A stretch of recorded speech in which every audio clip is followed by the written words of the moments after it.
I am resident of Collinwood for YouTube. Jules Sains, it's my buddy Patrick McCray, it's my buddy Gordon Dymowski. We're here to review the original thing from Another World by Howard Hawks, and we're also here to review John Carpenter's The Thing. Oh wait, I got the DVD the wrong way. Yes, the upside down too. I got John Carpenter's The Thing. Anyway, so we're here to talk about that, guys. Really interesting movies because in the original thing we have a monster. You have a monster who you don't know when it's going to strike, and in John Carpenter's Halloween, you don't know who the monster is or who's the monster's trying to immolate, which is really really cool.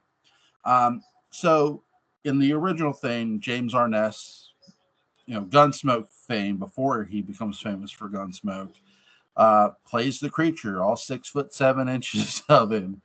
I really love his stunt work in this movie. It's really good. But there's a lot of other cool things other than that. Like, I love how this opens up at this base in the North Pole, and you get the. They're all well dressed. They're very yeah. Mm-hmm. Yeah, I was gonna say the outfits of this and the costume design of this movie is really, really cool. What did you guys think of it? It's a movie that plays by the rules. Yeah, it's very much a 1950s movie. Yeah. Of course, Howard Hawks, tremendous. His influence is all over it. Sense of men at work kind of thing, which I like. And there's a hearty mistrust of science. The scientist is constantly in the way, constantly a problem. Yeah. Howard Hawks did a lot of movies. A lot of movies. His Girl Friday, obviously, 1940. Sergeant York, 1941. Ball of Fire, 1941. To Have and to Have Not, 1944. The Big Sleep, 1946. Bringing Up Baby, 1938. Yeah, 1978. Or sorry, 1978. Or 1938, sorry. Only Angels Have Wings, 1939. One of my favorite movies, obviously, he did was El Dorado, John Wayne, Western. He did Rio Bravo as well with John Wayne. And he did Rio Lobo, which is not a good movie, but also with John Wayne. But I mean, Howard Hawks was a huge inspiration of the fellow who would do the remake, John Carpenter. Hell, even John Carpenter gave an interview in TCM. He was a huge Howard Hawks fan. He was a fan of this movie too. I love the snow. It feels so real in this movie. It's really, really good. I love how the dogs get manhandled by the creature. There's some just really great cinematography, not just on the ground, but above too, where we're in the plane, like overhead, and we see where the alien ship crashed. What did you guys think of the camera work of this movie? It's very smooth. It's very confident. It's, I think, a notch up from what you saw of horror films in this era. Mm-hmm. Yeah, and it's also every shot is geared to foster that sense of paranoia, of isolation, of the fact that this is not a the 51 movie, they're more they may mistrust the scientist guy, but they're all kind of relatively buddy. Here it's because they're stuck with each other for a while, they're getting on each other's nerves. Oh wait, we're talking about the sequel now. We're talking about the remake. Yeah, I'm talking about the remake. Okay. Comparing it to the 51 film. Yep. I also think too that the approach is with the 51 movie, when you look at kind of the greater cultural thing, it was very much the idea of science fiction would be the premise is alien creature comes.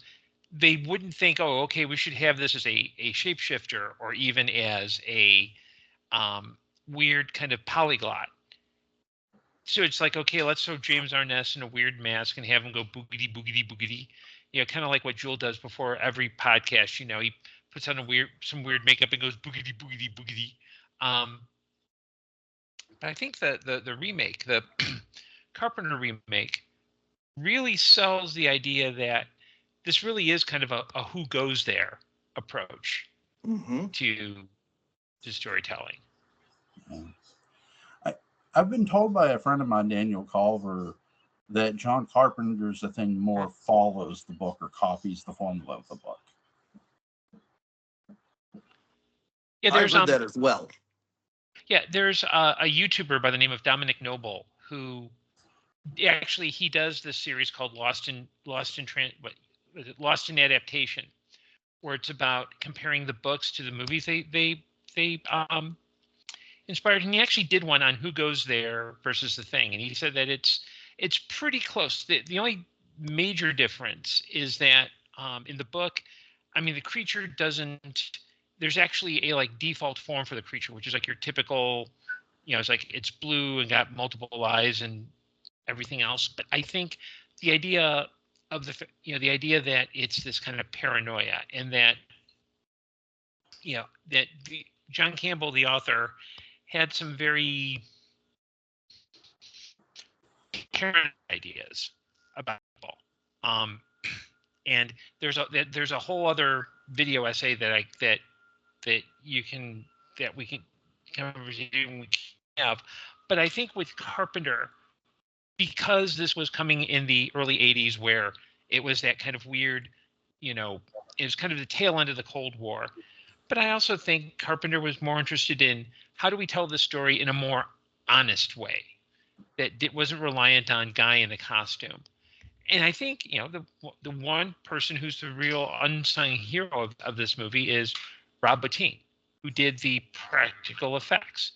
And that's what I love about this movie, is that everything is, when you look at this movie compared to the 2010 prequel, this movie has a weight and a physics, and it's visceral and you feel it. The 2010 looks like basically it looks like cutscenes from a video game. Yeah. They look fake. Yeah.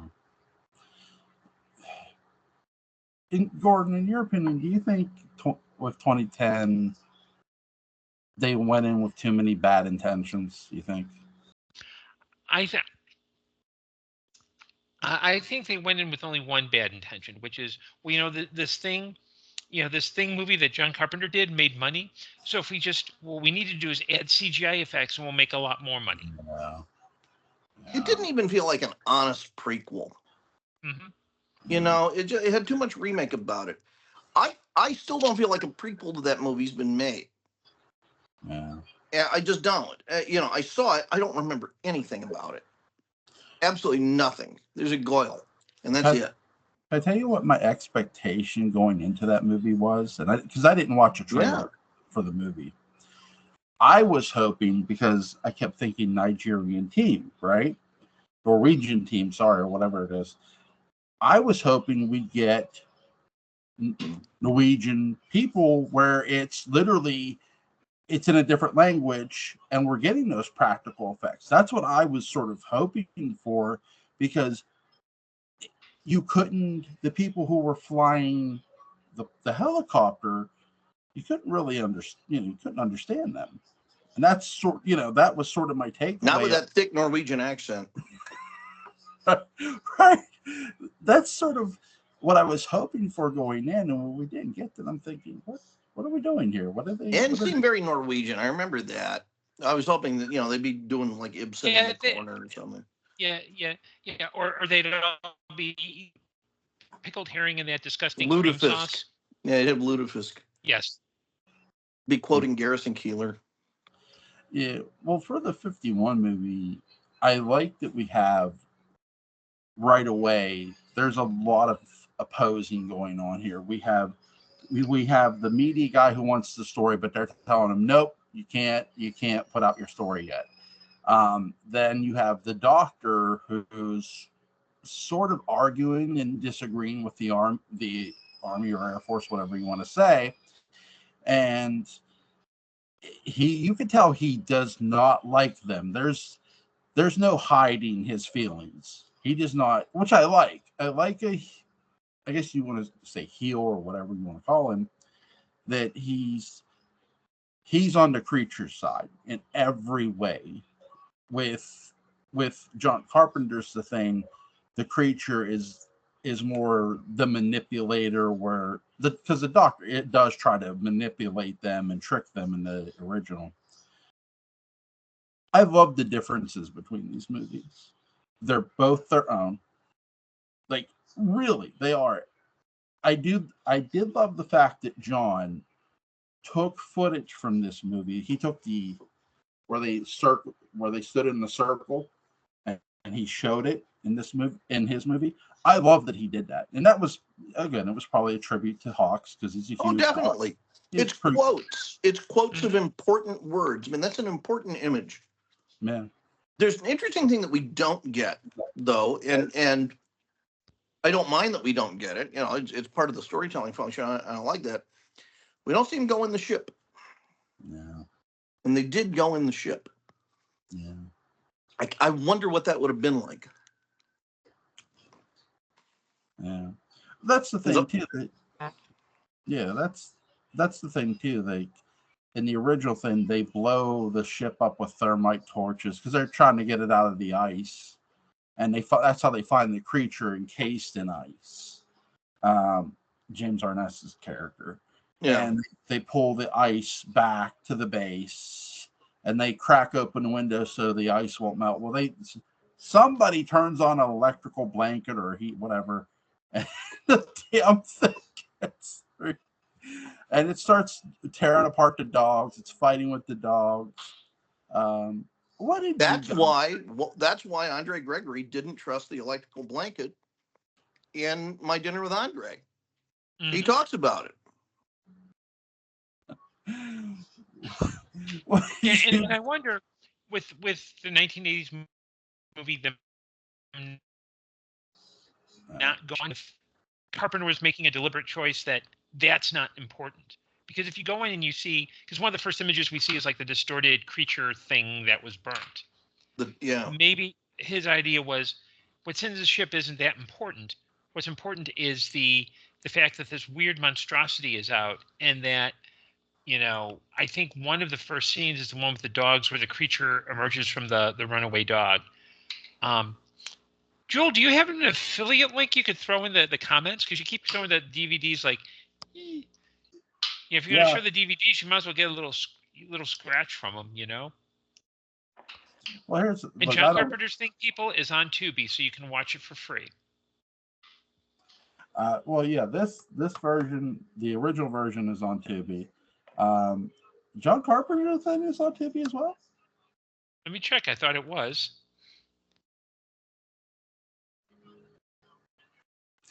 If you want to own the Blu-ray, though, it's worth it. Okay, now it's not on Tubi, so it used to be.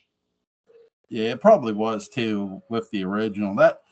Now both of these are worth owning, though, too. Both of them are. I mean, so you're not going to go wrong owning any of the movies.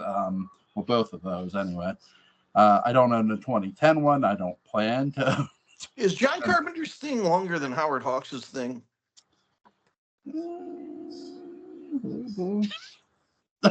So, what you did there. And is John Carpenter's Thing and Howard Hawks' Thing longer than Forrest Tucker's Thing?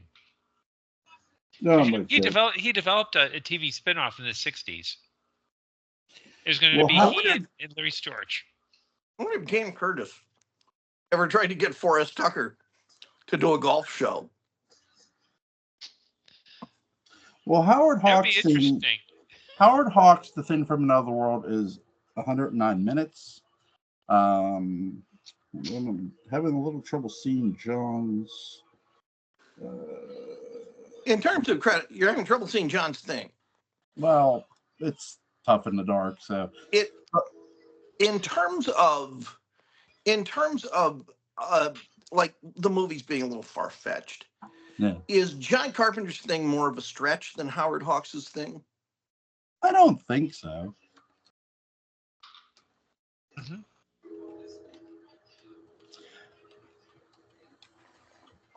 Oh my God. Sorry, guys. I'm trying to. Which one philosophically feels deeper? Okay. A quick note.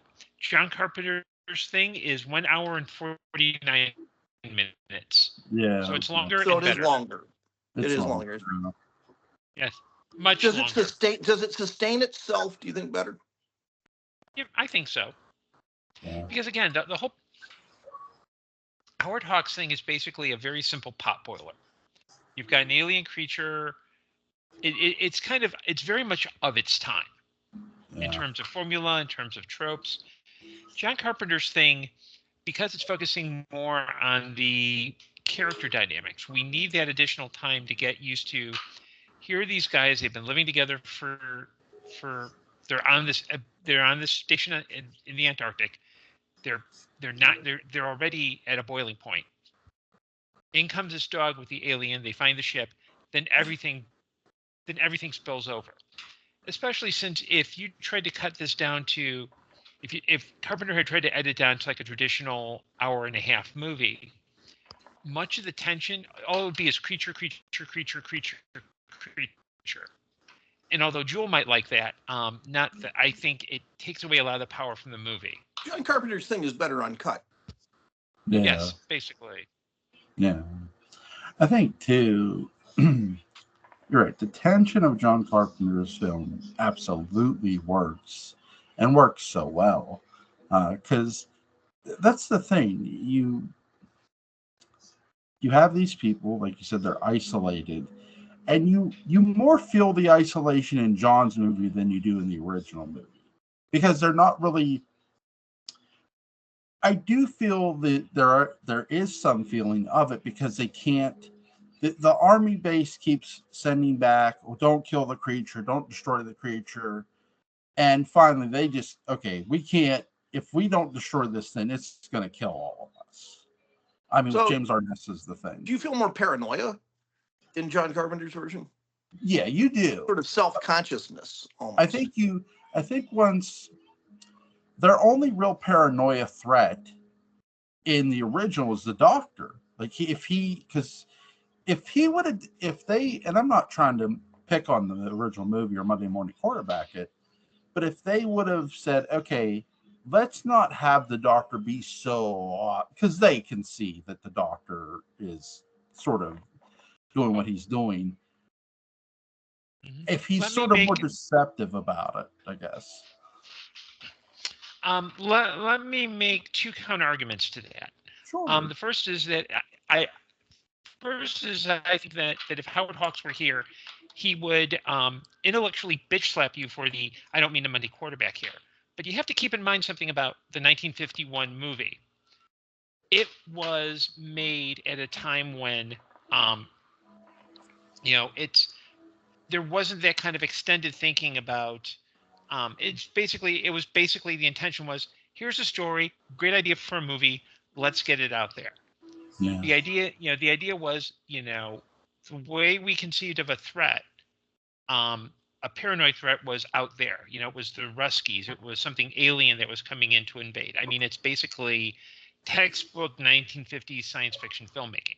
It's just different because it was a Howard Hawks produced, Christian Nyby directed film.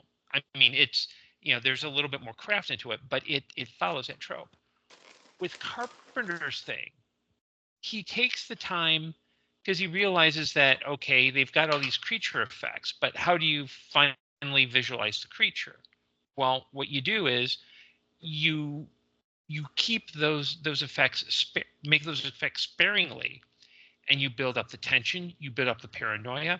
Like my favorite scene in the thing is the defibrillator scene, where they're trying to revive the guy, where the guy from St. Elsewhere is trying to revive the other guy, and all of a sudden the guy's chest opens and shuts on his hands, and he starts bearing apart.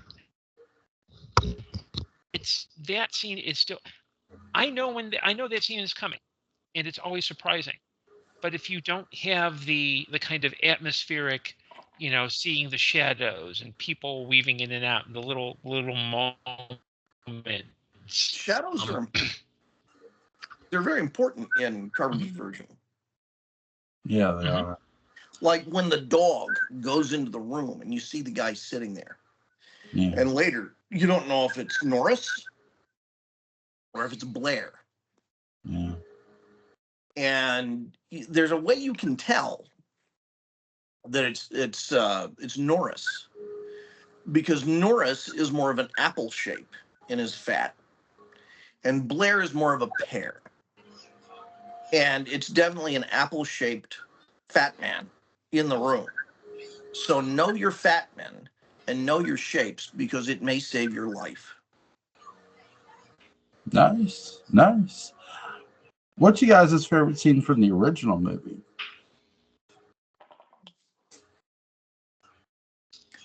The climax is good. They shock it to death. Yeah, I mean, just James Arness on fire walking through the door is kind of my favorite, because I think that I'm not trying to knock the original 50s film, but I think that the original film is very much of its time. I mean, it can't be helped because it was made at a very particular time in a very particular mindset. Yeah. Whereas the Carpenter movie, I think there is a weird kind of timelessness, because it doesn't feel like it's tied to any particular, there's a freshness to it, because it's like, let's throw some guys in a very stressful situation, throw in a menace and see what happens. Even the technology, the dated technology in the movie, in the dated now, in the 1982 version of the movie, feels like this may have just been what they were stuck with, or what they found. Yeah, it didn't occur to them to bring up video entertainment. It's like, oh, good, they have videotapes. Okay. Yeah. I think chess computer, which, by the way, is the only female in the film. It is that voice is Adrienne Barbeau, and that's an aspect of the movie I want to get into at some point before we depart, is the gender issue in the movie. Yeah. My favorite scene in the original is where the professor has this sort of laboratory where it's like plants, and the creature, something happens in there with the creature where it's like growing somehow or something, if I remember correctly. I really love the sequence of how they shoot in there. It doesn't look, because everything looks very small with the rooms, but they pull it off in the original. So, you guys wanted to talk about the female for the remake. Go ahead. I would like to. So this movie is made 1982, and these are all bearded, sensitive men, with the exception of Gary, I guess, and Norris, who's clean shaven, and maybe David Clennon. I don't think he has a beard.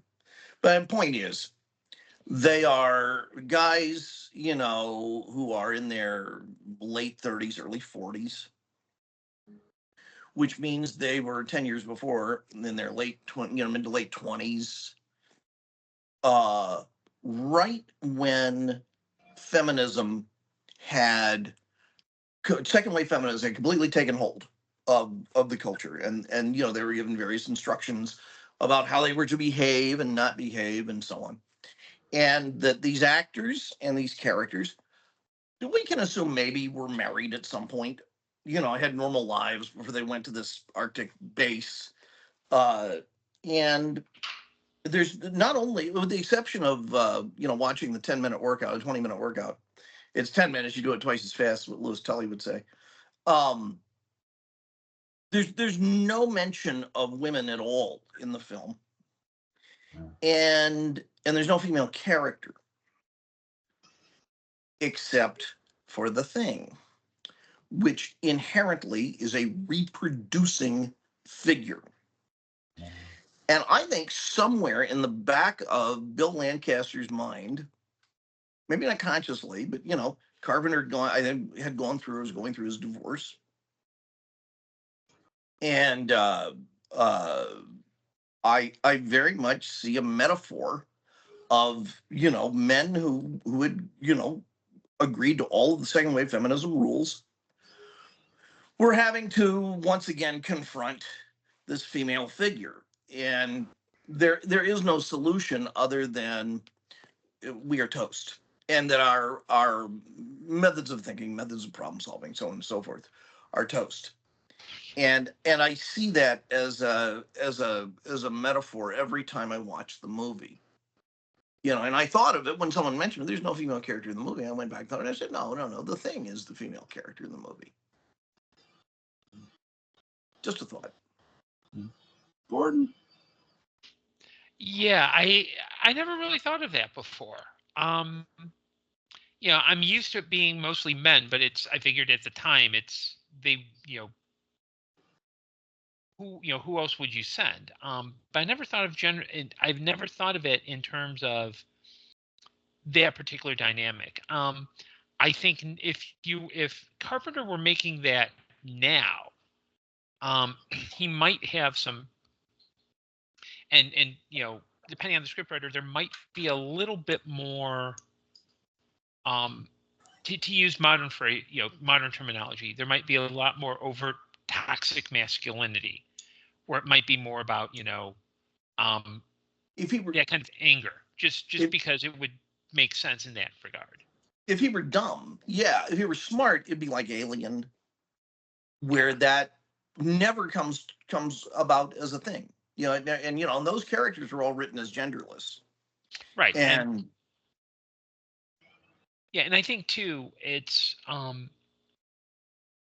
also interesting because with the Thing, you never see what the Thing's true shape is, which makes it even scarier. Because in the novel, I think it's like this big blue furry thing with red eyes and like 3 legs, and it's an alien Forrest Tucker, for lack of a better term. But it's there's an actual shape to it, and in the 51 film, it's like there's the enemy where you can it's concrete. Here, it's much more amorphous and much more, and that's what makes it a little bit more threatening, because when was the original made? What year? 1951. So the Red Scare really started to heat up at that point? I think it just came right after like 48, 49 Red Scare, and we're starting to get into McCarthy. So it was that nice dip. I wonder if the movie had been made later into the 50s, if Carpenter's approach would have been more welcomed. And that, we can't tell who. We can't tell who. Are you now, or have you ever been a thing? Well, I guess what I would wonder is, how would they realize that on screen? Would it just be like a fade between an alien to a character? Or would it be, oh, hey, it's this invisible microbe that nobody sees? And I think that would be, it's an interesting question to ponder. I also think with Carpenter's, because it's that beginning of that kind of it's the last great gasp of U.S.-Soviet conflict. I think he was trying to make a point that, Patrick's left. I think he's trying to make a broader point that, yeah, just because we don't have that big enemy out there doesn't mean we shouldn't be paranoid, because we can do this. We can do all this to ourselves. Yeah, exactly. And Wilford Brimley will not save you with his oatmeal or his diabetes. I love him in this movie. He is a Wilford Brimley.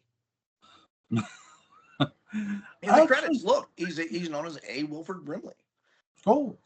I don't know why he had to have the A. I don't know. Well, maybe there's another Wilford Brimley that, and then common name. once that guy died, he's like, I'm Wilford Brimley. Or like, once he got the Quaker oatmeal commercials, and he started talking about how he would shove it in his pants every morning. That kind of made a name for him. Kept it warm for later. He actually had a spigot built into his pants, and if he stood on a table and squatted and moved the spigot, out would pour hot steaming oatmeal. It was always breakfast around Wilford Brimley. Oh my god! Oh my god! That's true. Yeah, he even had a call-in show on L.A. Talk Radio. Wilfred Brimley, Sex Machine. In Vietnam, it was his job to take sausage gravy from, base to base to base, and he would do it on foot to evade the Viet Cong. And I guess that's who we're trying. I don't know. And he had these big rubber pants full of gravy, full of sausage gravy that would stay hot and fresh because of his locomotion. And he would deliver it to the hungry and waiting soldiers who had plenty of biscuits but no gravy until Wilford showed up. And they would go, "There's the gravy man. There's the gravy man." That's That was a cut scene from Apocalypse Now. I have No, that seriously, movie. Joel. Watch the documentary Hearts of Darkness. There's like a whole 15-minute exploration of Wilfred Brimley's role as the gravy man in Apocalypse Now. Wait, Hearts of Darkness? That's what you said? Yes, that's the name of the documentary, Hearts of Darkness. Okay, I'll look that up and check out. Jesus, but I don't even know what my next question was. Okay, for John Carpenter's The Thing, you guys talked about the thing maybe potentially being a female.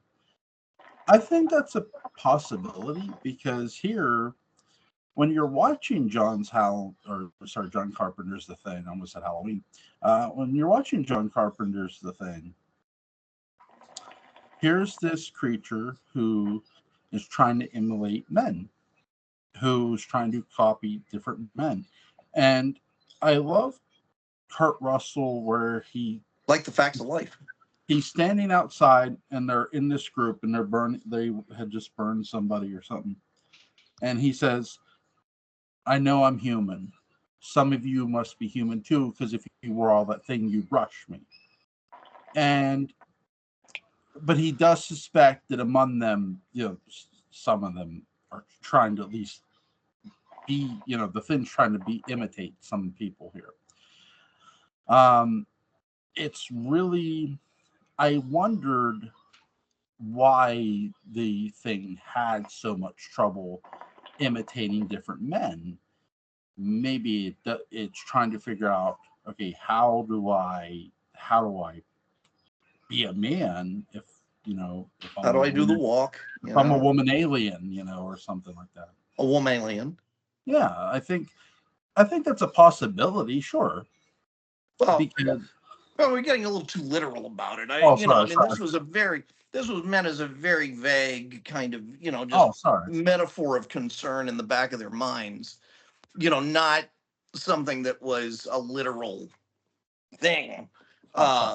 No, I just nothing to be sorry about. That's just, but I think it's interesting. They could have had a whole montage to the song "Walk Like a Man" as it keeps taking over different men in the bass, and it keeps doing the sachet in front of the mirror, and it can't get it right, and shakes his head, and so now it's Norris, and that's not working out. So yeah.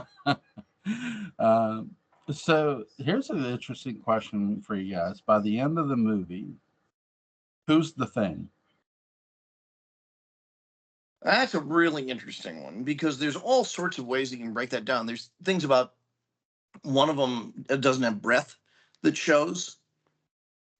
There are all sorts of little clues. There's my favorite YouTube crackpot, who's right, a guy named Rob Agar, who makes wonderful conspiracy videos about these things, and is a top flight analyst. And he's just brilliant. Has a bunch of theories. There are things about like when certain garments are worn and how, and breakdowns about. There's a whole thing about Childs and McCray at the end of the movie, and that the reason why.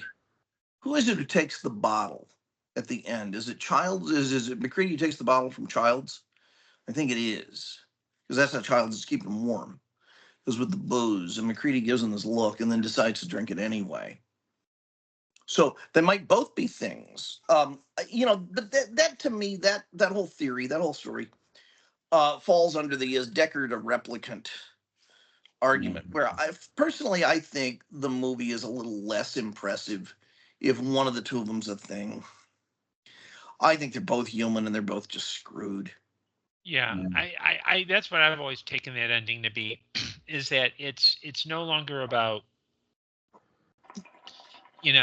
who, being against the other.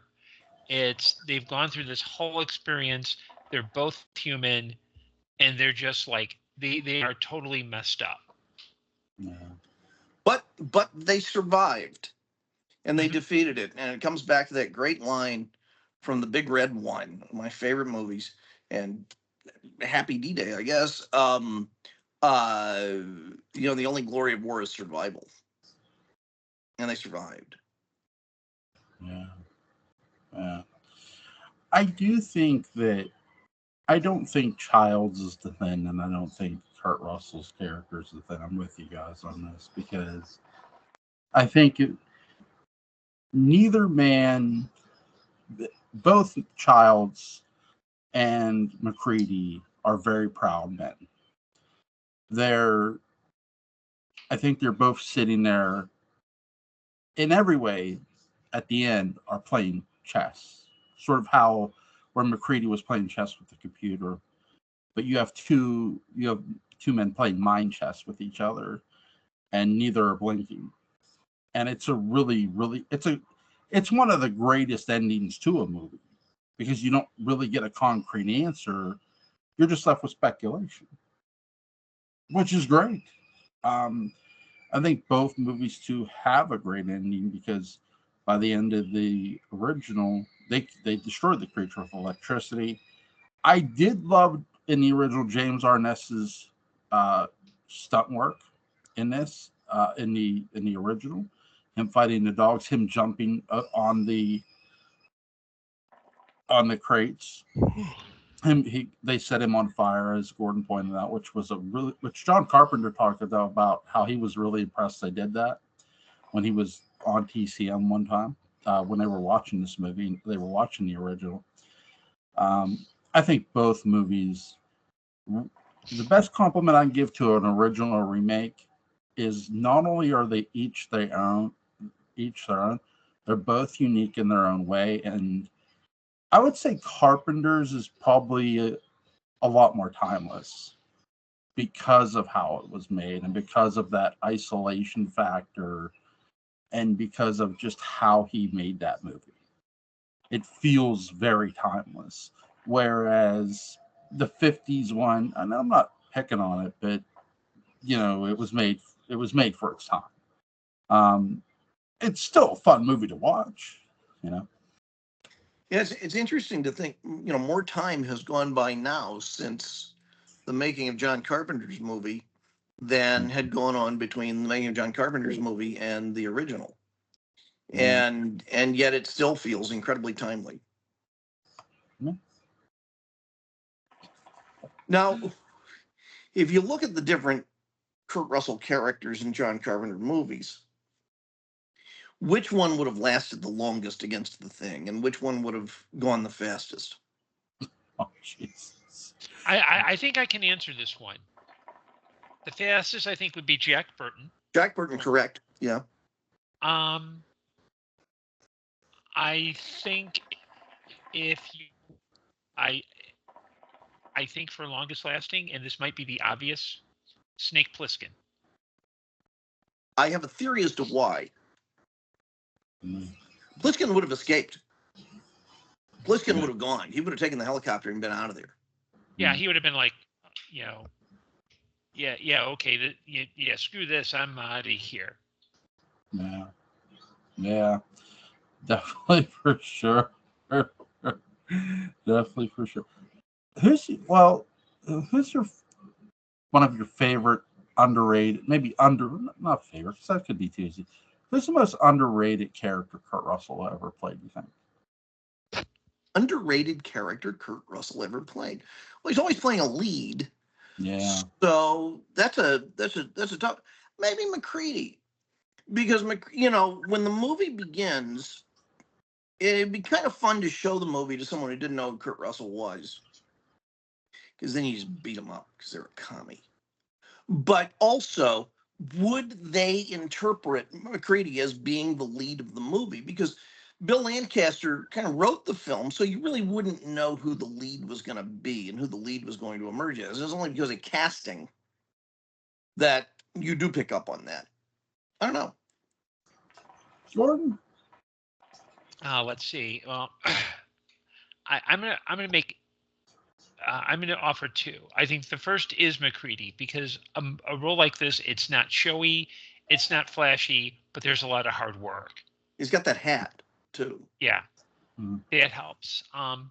The other, and it's a movie that is, I know, is a very, I know it can be an acquired taste, is a movie called Bone Tomahawk. Oh, yeah. That's a good movie. Where, and again, it's the kind of thing where Russell's playing kind of like one of the, like, basically the leader, but he doesn't do the he doesn't do what a lot of actors would do, which is be showy about it. He just he manages to get it done, especially in like the last 15 20 minutes, which are really, they're very visceral. Yeah, I've seen that movie. It's pretty good. I would say Jeff Taylor from Breakdown, which is a really fun Kurt Russell movie. Plays this husband whose wife gets in a semi truck because they're broke down in the middle of nowhere, and she never returns. He finds out he ends up fixing his car and goes down the road looking for her, and well, all hell ensues. So maybe Tango and Cash. That's one. Yeah, that's Which character in Victor Victoria would have lasted the longest?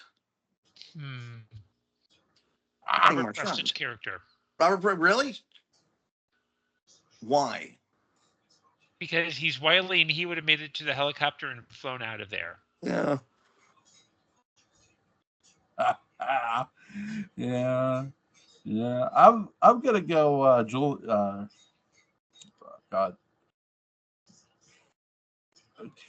Andrews? Julie Andrews. Yeah, Julie Andrews would have made it out of there. She would have just been like, you know what? You boys got this. See ya. She would have. Because John Rhys Davies. Yeah, he would have. Yeah. I love how in Indiana Jones 3, the John Rhys Davies who's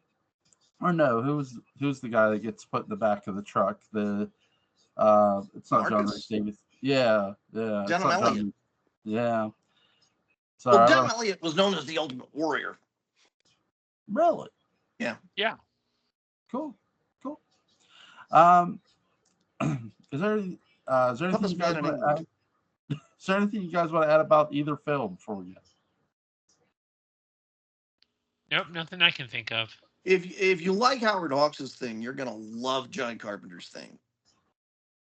Yes, they're a must-own. Both movies are a must-own. I'm gonna check out that movie. That movie you guys sent me. You will like it, Joel. Joel, you will writhe with pleasure. It's directed by the same guy who did Phantasm, Joel. Don Pasquarelli. Really, Joel? Yeah, he directed Phantasm and On the Golden Pond. I love On Golden Pond. I love him. It has that same sensibility. Mm-hmm. Cool. I'll definitely go check it out. Links to Gordon Dymowski's Amazon page is going to be in the description box. Link to Patrick McCray's Dark Shadows Daybook About is going to be in the description box. If you haven't picked that up yet, for fuck's sake, go pick it up. God damn it! It's a great book. Bring it to LA. I'll sign it. Yeah, you will learn a lot about Dark Shadows from Mr. Patrick McCray. Gentlemen, have a great night. Sniff wisely. Bye, guys. Mm-hmm.